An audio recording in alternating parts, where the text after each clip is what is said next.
बच्चों कैसे हैं आप लोग। तो आई होप कि आप सभी लोग अच्छे होंगे। तो एक बार फिर से स्वागत करते हैं आप सभी का आपके अपने प्लेटफॉर्म नीरज बोर्ड क्लासेस में। साथियों, कुछ दिनों से तबीयत बिगड़ने की वजह से हमने इस चैनल पे कोई वीडियो नहीं डाला है। तो पिछले वीडियो 2-3 वीडियो मैंने आपका जो सीरीज चल रहा था वो मैथमेटिक्स के जितने चैप्टर्स हैं उनके कॉन्सेप्ट और फार्मूलों का वीडियो मैं डाल रहा हूँ। चूँकि आपको पता ही होगा कि गणित में 100 में 100 नंबर लाने के लिए सभी चैप्टर के कॉन्सेप्ट और फार्मूले कितने इम्पोर्टेंट होते हैं। मैक्सिमम क्वेश्चन जो है आपको डायरेक्ट फार्मूले और कॉन्सेप्ट बेस्ड भी आ जाते हैं। और त्रिकोणमिति एक ऐसा चैप्टर है जिससे कुल मिला के 25 से 30 सवाल ऑब्जेक्टिव और सब्जेक्टिव मिला के आपके पूछे जा रहे हैं पिछले 2-3 सालों से। तो आज हम इस वीडियो में कवर करने वाले हैं त्रिकोणमिति के सभी फार्मूले और कॉन्सेप्ट। तो आप इस वीडियो को देखना ना भूलिएगा और वीडियो अच्छी लगे तो लाइक जरूर कर दीजिएगा, चैनल को सपोर्ट जरूर करिएगा, है ना। और भी बहुत सारे अब मैं प्रयास करूंगा कि इस पे रोज आपको जो है 3 से 4 वीडियो मिले, स्पेशली गणित के और साइंस के। बाकी और भी सब्जेक्ट के मैं बहुत सारे MCQ यानी ऑब्जेक्टिव क्वेश्चंस कराने वाला हूं। साथ ही आपको VBI जो सब्जेक्टिव के क्वेश्चन है उनका गेस भी आपको कराने वाला हूं।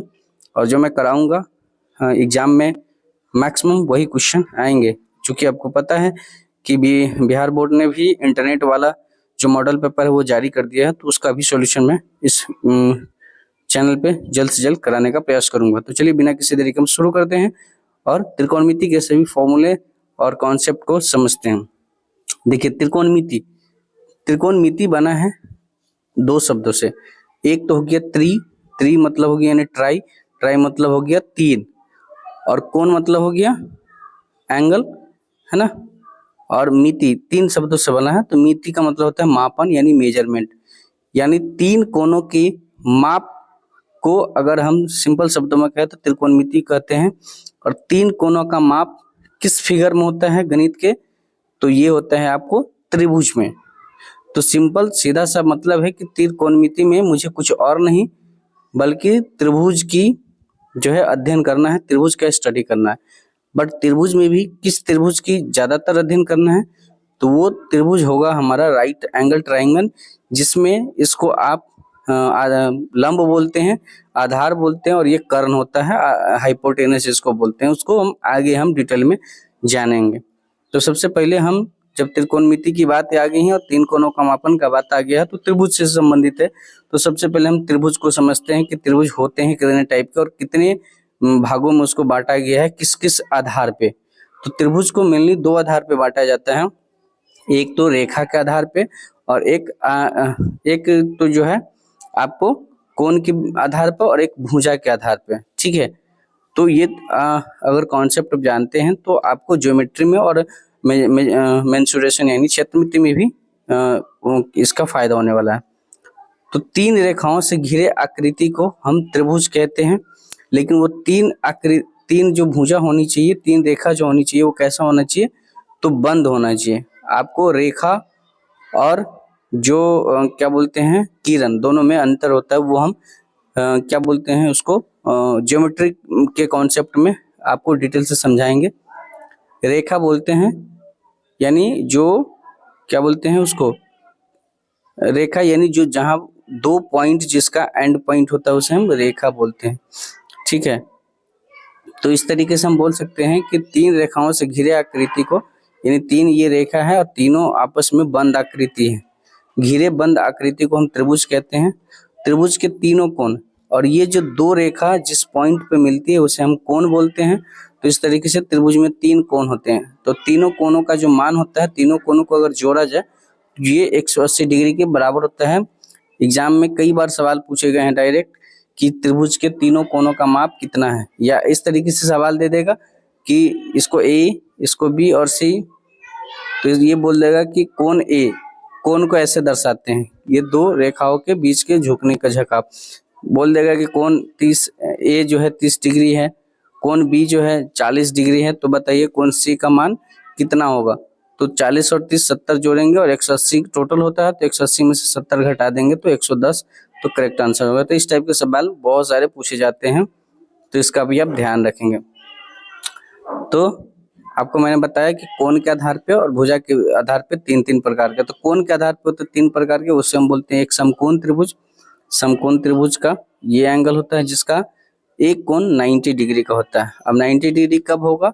जब एक सीधा रेखा होगा और एक बड़ा रेखा होगा, यानी एक खड़ी रेखा एक परी रेखा, इसको आप बोलते हैं लंबवत, और ये बेस पे होगा टिका हुआ। तो इस तरीके का जहाँ एल बनेगा वो 90 डिग्री का कोण बनाएगा। और जो जिस भी त्रिभुज में ये 90 डिग्री का कोण होगा एक कोण, उसे हम समकोण त्रिभुज कहेंगे। न्यून कोण कहते हैं जिसका कोण जो है वो 90 डिग्री से छोटा होना चाहिए, ठीक है। तो इस तरीके से 90 डिग्री का कोण जो है, ये आप जितने भी कोण है ये 90 डिग्री से छोटा होगा। चूंकि आपको मैं बता दूं कि इस तरीके का ये हमारा क्या होता है, पूरा स्ट्रेट लाइन होता है, सीधी रेखा होता है जिसपे 180 डिग्री का कोण होता है, और बीचों बीच इसको जो लंबवत रेखा काटती है तो ये 90 डिग्री पर काटती है। तो एल जिस तरीके से बनेगा 90 डिग्री। अब एल से बाएं साइड अगर झुकाव होगा तो क्या होगा, एंगल बड़ा होता जाएगा, और राइट साइड अगर झुकाव होगा तो छोटा हो जाएगा। तो इस तरीके से अगर यहाँ भी अगर हम इस तरीके से कर दें तो ये 90 डिग्री से छोटा हो गया, और फिर अगर इसको ऐसे कर देंगे तो ये सभी डिग्री जो है 90 डिग्री से छोटा कोण हो जाएगा, जिसे हम न्यून कोण कहेंगे। और अधिक कोण किसे कहेंगे? आपको पता है कि जब एंगल यहाँ से करेंगे तो 90 से बड़ा हुआ, तो इसका सिंपल सा मतलब है कि भैया हमारा इस तरीके का एक कोई त्रिभुज होगा जिसमें ये कोण जो है 90 से छोटा, यानी बाएं तरफ ज्यादा इसका झुकाव होगा, तो अधिक कोण उसे बोलते हैं। तो ये हो गया आपका समकोण त्रिभुज, ये हो गया न्यून कोण त्रिभुज, और ये हो गया अधिक कोण। अधिक कोण का हमने दिखा दिया है, लेकिन ये अधिक का ये सही फिगर नहीं है। इस तरीके का आपका अधिक कोण होगा जो 90 डिग्री से बड़ा होगा, यानी 110 डिग्री कोई एक कोण होगा, ठीक है। तो इस तरीके से आप कोण के आधार पर समझिए। भुजा के आधार पर भी तीन प्रकार के होते हैं, जिसे हम समबाहु त्रिभुज कहते हैं, विषमद्विबाहु और विषमबाहु। समबाहु त्रिभुज किसे कहेंगे? वैसा त्रिभुज जिसकी तीनों भुजाएं आपस में बराबर हो। अब समबाहु त्रिभुज किसे हम कहेंगे? जिसकी सभी भुजा आपस में बराबर हो।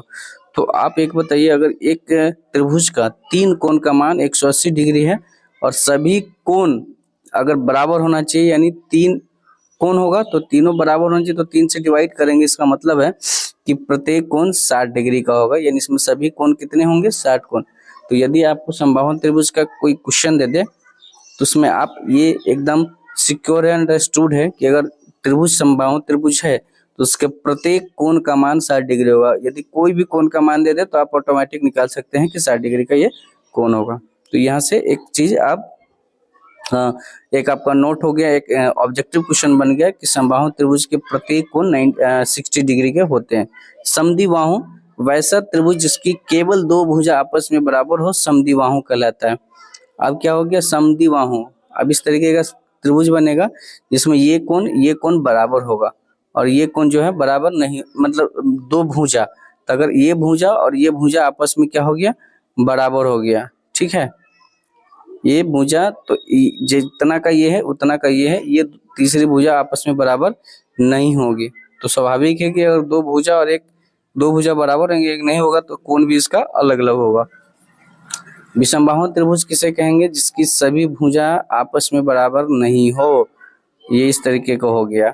अब ये 3 का होगा, ये 4 का हो गया, ये मान लीजिए 7 सेंटीमीटर हो गया, तो ये सभी आपस में भुजा अलग अलग हैं, इसीलिए हम विषमबाहु त्रिभुज कहेंगे। अब जो सबसे बड़ा कॉन्सेप्ट आता है वो आता है पाइथागोरस, जिसका सबसे ज्यादा उपयोग होने वाला है आपका त्रिकोणमिति में भी, प्लस में हाइट एंड डिस्टेंस, जिसको आप ऊंचाई और दूरी कहेंगे, उसमें भी सिर्फ और सिर्फ त्रिकोणमिति का यूज होने वाला। त्रिकोणमिति में समकोण त्रिभुज, ये जो कोण आप देख रहे हैं, ये जो त्रिभुज देख रहे हैं, इसको समकोण त्रिभुज कहते हैं, ठीक है। अब समकोण त्रिभुज में ये बड़ी भुजा जो होती है, जो आपको तिरछी रेखा टाइप की होती है, उसे हम कर्ण कहते हैं। एक लंबवत रेखा को हम लंब कहते हैं, और जो हमारे साइड में होती है जिसपे बेस पे टिका होता है वो त्रिभुज, उसे हम आधार कहते हैं। अब आधार या लंब चेंज हो सकती है, लेकिन कर्ण कभी भी बदल नहीं सकती है। सवाल पूछ देगा कि समकोण त्रिभुज में ऐसी कौन सी भुजाएं हैं जिसकी लंबाई कभी भी बदल नहीं सकती, तो उसे हम हाइपोटेनस यानी कर्ण का नाम कहेंगे। अब लंब और आधार किस तरीके से बदल सकती है, तो यदि 90 डिग्री ये वाला एंगल है तो लंब ये और आधार ये होगी, ठीक है। लेकिन अगर किसी में पूछ दे, जैसे ये ए है, बी है और ये सी है, तो अगर पूछे कि साइन थीटा, तो जहां थीटा की बात पूछा गया, इसका मतलब है कि वहां हम लंब इसको काउंट करेंगे, आधार इसको काउंट करेंगे और कर्ण इसको काउंट करेंगे। बट या फिर इसको इस तरीके से बोल सकता है कि साइन बी बराबर, तो साइन बी, तो बी हमारा ये था, ए है, ये सी है, तो बी 90 डिग्री है, तो इसके लिए लंब ये हो जाएगा, आधार ये हो जाएगा। लेकिन अगर हमको दूसरा कोई एंगल पूछा जाए ए बी सी में, अगर बोल दे कि साइन ए या साइन सी निकालना हो, ठीक है, तो एक बोल दिया ना, तो एक के सामने की भुजा लंब हो जाएगी और बगल की भुजा आधार हो जाएगी। जैसा कि आप देख रहे हैं एरो लगा के हमने लगाया है कि अगर इस एंगल की बात करें तो इसके साथ ये लंब हो गया और ये साइड वाला आधार हो गया। उसी प्रकार अगर इस कोण की बात करें और ये कोण पूछा जाए ट्रिगोनोमेट्री रेशियो में, तो उस आधार पे ये सामने वाला उसका लंब हो जाएगा और बगल वाला आधार होगा। तो आई होप कि आपको चीजें समझ में आ रही होंगी, ठीक है। तो इस तरीके से लंब और आधार चेंज हो सकता है, लेकिन कर्ण चेंज नहीं होगा।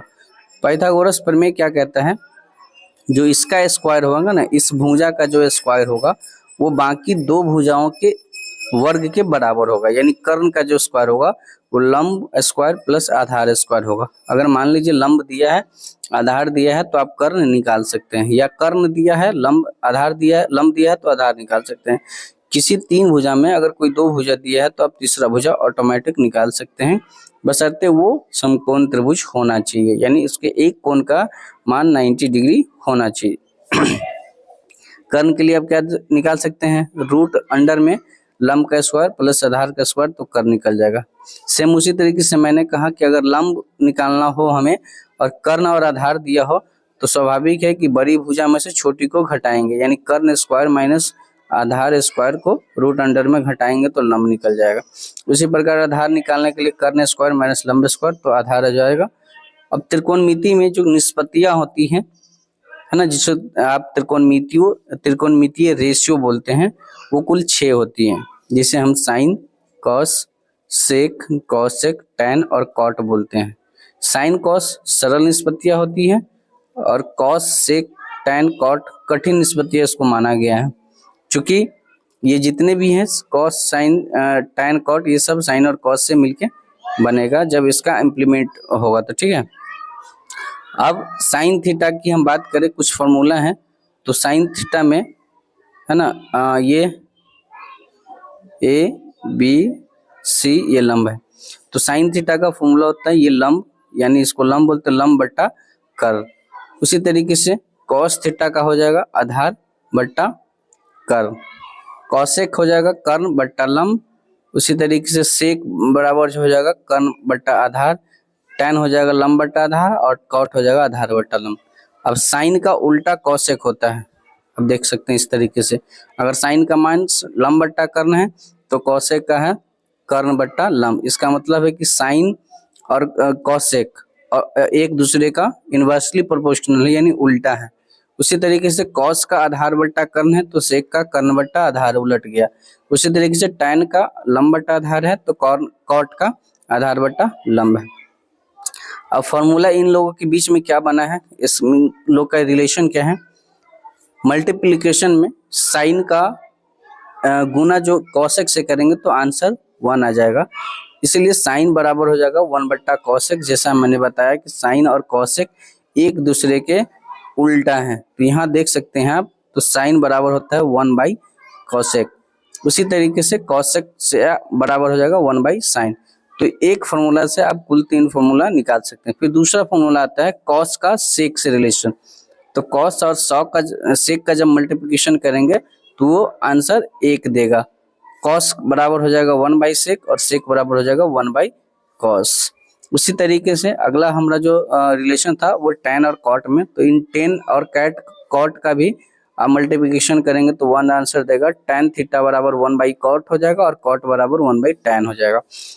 फिर आप जब जोड़ के रिलेशन में आएंगे तो साइन स्क्वायर थीटा और कॉस स्क्वायर थीटा को जब आप ऐड करेंगे तो ये मिला के आपको आंसर 1 देगा। इसका इसका जो आप जो है सिंप्लीफिकेशन करेंगे लंब और आधार लेके तो आंसर 1 देता है। इसी तरीके से साइन स्क्वायर थीटा बराबर 1 माइनस कॉसेक स्क्वायर थीटा हो जाता है और साइन थीटा जब रूट में आएगा तो 1 माइनस कॉसेक स्क्वायर थीटा हो जाएगा। पुनः जब इसी से आप दूसरा फॉर्मूला बनाएंगे तो अब हम कॉसेक स्क्वायर को इस साइड रखेंगे और साइन को उधर भेजेंगे तो 1 माइनस साइन स्क्वायर थीटा हो जाएगा। अब जब कॉस निकालना हो तो रूट अंडर में 1 माइनस साइन स्क्वायर थीटा निकाल देंगे। तो इस तरीके से आप इससे 3 फॉर्मूला निकाल सकते हैं। पहला sine square theta plus cos square theta बराबर 1, उसके बाद साइन थीटा बराबर root under 1 minus cos square theta, cos theta बराबर 1 minus sine square theta. 1 plus tan square theta बराबर होगा सेक स्क्वायर थीटा और tan स्क्वायर थीटा बराबर हो जाएगा sec square theta minus 1, tan theta बराबर हो जाएगा सेक स्क्वायर थीटा माइनस 1। फिर सेक थीटा जब निकालेंगे हम तो उधर का रूट इधर हम लगा देंगे तो 1 प्लस tan स्क्वायर थीटा, ठीक है। और इसी तरीके से फिर इसका मतलब है कि sec square theta minus tan square theta का मान होता है 1। फिर कॉसेक में जब हम आएंगे तो cosec square theta minus cot square theta का फॉर्मूला 1 होता है और यहाँ से ये सारा फॉर्मूला कॉसेक स्क्वायर थीटा बराबर 1 plus cot square theta, cosec theta बराबर root under 1 plus cot square theta, cot square theta cosec square theta minus 1 और कॉट थीटा होता है कॉसेक स्क्वायर थीटा माइनस 1। उस तरीके से जब tan की बात साइन कॉस में करेंगे तो tan का मान हमेशा साइन बट्टा कॉस होगा और कॉट का मान साइन बट कॉस बट्टा साइन। ये कुल 8 जो फॉर्मूले हैं, ये 8 फॉर्मूले से ही कई फॉर्मूले निकले हैं और ये 8 फॉर्मूले पे पूरा आपको त्रिकोणमिति का जितने भी आपको सिद्ध करने का वाला क्वेश्चन है 8.4 का वो सारा इसमें सिद्ध होगा। जब भी tan और कॉट की बात आएगी तो हम उसे साइन और कॉस में बदलने का प्रयास करते हैं, ठीक है। तो ये आप देख सकते हैं कि इसी फॉर्मूला की हमने अभी बात किया, तो इस फॉर्मूला को आप अच्छे से क्या करेंगे थोड़ा याद कर लेंगे। tan थीटा का साइन बाई कॉस में हमने कहा, कॉट का कॉस बाई साइन, कॉसेक का 1 बाई साइन, ये इन्वर्सली है तब साइन इंटू कॉसेक 1 हो जाएगा, कॉस इंटू सेक ये हो जाएगा, ठीक है इसका रिलेशन। अब कोण के आधार पे जो उसका फॉर्मूला होता है अब वो क्या होता है, जैसे हम आपको बात करें, यदि आप साइन है ना, साइन में 90 में से अगर कुछ थीटा घटाते हैं तो वही थीटा कॉस का मान होता है। ये कैसे होगा, सपोज करिए हमने कहा कि साइन 90 माइनस 30, इसका मतलब है 90 तो ये फॉर्मूला हुआ और एक की जगह पर क्या आ गया 30, इसका मतलब है कि ये फॉर्मूला का मान होगा कॉस 30। ये कहने का मतलब हुआ कि साइन 90 में से जितने एंगल घटाएंगे तो वो मान देगा कॉस का उतनी डिग्री का मान। आप यहाँ देख सकते हैं कि साइन 90 माइनस 30 कितना हो जाएगा, साइन 60। तो साइन 60 का यहाँ पर देखेंगे √3/2 है मान, वही कॉस 30 का मान √3/2। तो ये एंगल बेस्ड क्वेश्चन है।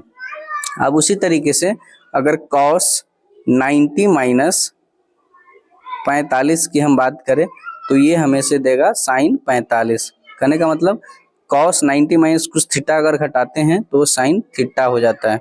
तो आप यहाँ देख सकते हैं जो साइन 45 का 1/2 है वही कॉस 45/1 का 2 है। तो इस तरीके से आप देख सकते हैं tan 90 minus A cot A, यानी tan आप देख सकते हैं कि tan 30 का अगर मान 1/3 है तो कॉस 60 का मान है, यानी इन दोनों का tan देखिए साइन कॉस, tan कॉट और सेक कॉसेक, इन दोनों का जब एंगल का सम 90 डिग्री हो तो दोनों का मान बराबर हो जाएगा। अगर सेक 30 का जो मान होगा वही कॉसेक 60 का मान होगा, सेक 60 का जो मान होगा कॉसेक 30 का मान होगा, है ना। सेक 0 का जो मान होगा वो कॉसेक 90 का मान होगा। ये दोनों का एंगल 90 डिग्री होना चाहिए। अगर साइन 30 का मान जो होगा वो कॉस 60 का मान होगा, साइन 60 का जो मान होगा कॉस 30 का मान होगा, ठीक है। उसी तरीके से अब tan की बात कर ले, tan और कॉट की, तो अगर tan 0 डिग्री का मान जो होगा वो कॉट 90 का मान होगा। आप देख सकते हैं tan जीरो का मान क्या है 0 और cot 90 का मान 0 है। tan 30 का जो मान होगा वो cot 60 का मान होगा। अब tan 30 का मान 1/√3 है और cot का मान 1/√3 60 का। अब tan 60 का जो मान होगा वो cot 30 का मान होगा।